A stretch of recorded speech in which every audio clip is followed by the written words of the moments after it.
नमस्कार दोस्तों, स्वागत है आपका स्कॉर्पियन स्टडी में।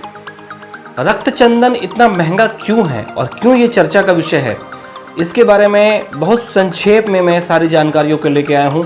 धैर्य रख के सुने, चीज़ें पूरी तरह से क्लियर हो जाएंगी। देखिए, इसका रंग लाल होने के कारण इसे रक्त चंदन के नाम से भी जाना जाता है। कुछ लोग ये भी कहते हैं कि इसको लेके काफ़ी रक्तपात हुआ, इसीलिए इसका नाम रक्त चंदन पड़ा, रेड सैंडलवुड। विश्व में अगर आप देखें तो विश्व की तुलना तो छोड़ ही दीजिए आप, ये भारत के मात्र 2 राज्यों में प्राकृतिक रूप से पाई जाती है, जो है तमिलनाडु और आंध्र प्रदेश, और उसके 4 जिले हैं और उसकी जो शेषाचलम पहाड़ी है वहाँ पर यह मुख्यतः पाई जाती है। इसके 1 केजी की कीमत दोस्तों बताई जाती है 25 से 30 हज़ार रुपये, और एक पेड़ की कीमत 25 से 30 लाख रुपए या 20 से 25 लाख रुपए, यानी कि अगर आप इसे टन में बेचे तो तकरीबन 2 करोड़ रुपए एक टन में जाता है, और कुछ गुप्त सूत्रों के अगर बात माने तो 3 करोड़ रुपए तक ये एक टन में जाते हैं। तो आप सोचिए कितनी कीमती है और भारत के लिए कितनी दुर्लभ है। इसीलिए इसे लाल सोना भी या लाल सोना के नाम से संबोधित किया जाता है भारत में। यह है ना भारत की संपदा के लिए एक अतुलनीय चीज। अब बात करते हैं ये महंगी इतनी क्यों हुई। इसकी जो उत्पादन है या उपलब्धता है बहुत कम है, बहुत कम, इसीलिए इसके काफ़ी मांग है। भारत में तो इसकी मांग उतनी नहीं है जितनी विदेशों में है। एग्जाम्पल बताता हूँ मैं आपको, भारत की तुलना में विदेशों में इसकी अधिक मांग है। इसकी विशेषकर मांग चीन, Japan, Malaysia, east Asian countries में काफ़ी अधिक है। इस चंदन का उपयोग बहुत सारी चीज़ों में किया जाता है, परफ्यूम में, उसके बाद इसकी पूजन सामग्री में भी प्रयोग किया जाता है।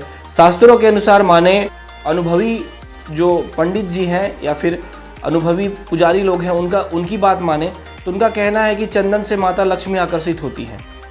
अब ये तो इसका कोई खास आंकड़ा है नहीं, तो बस सुनी सुनाई बातें हैं, लेकिन कुछ मामलों में ये चंदन आकर्षक है और अट्रैक्ट लोगों को करता है। तीसरी चीज़, चीन में इससे बनी फर्नीचर उस घर के लिए शान की बात मानी जाती है।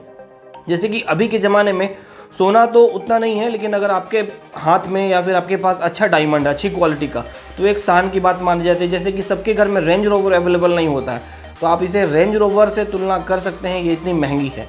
क्योंकि 1 केजी की कीमत आप समझ रहे हो, एक पेड़ की कीमत 25 लाख रुपए है, तो भाई 25 लाख का फर्नीचर कौन बनाता है। एक पलंग आप बनाने जाओ तो 150-2 लाख रुपये में अच्छी पलंग आ जाती है, जिसे आप दीवान पलंग, या फिर बहुत ज़्यादा हो तो 5 लाख, लेकिन 25 लाख रुपए एक पेड़ की कीमत है, उससे आप फर्नीचर बनाओ तो भी पूरा तरह से बनता नहीं है वो।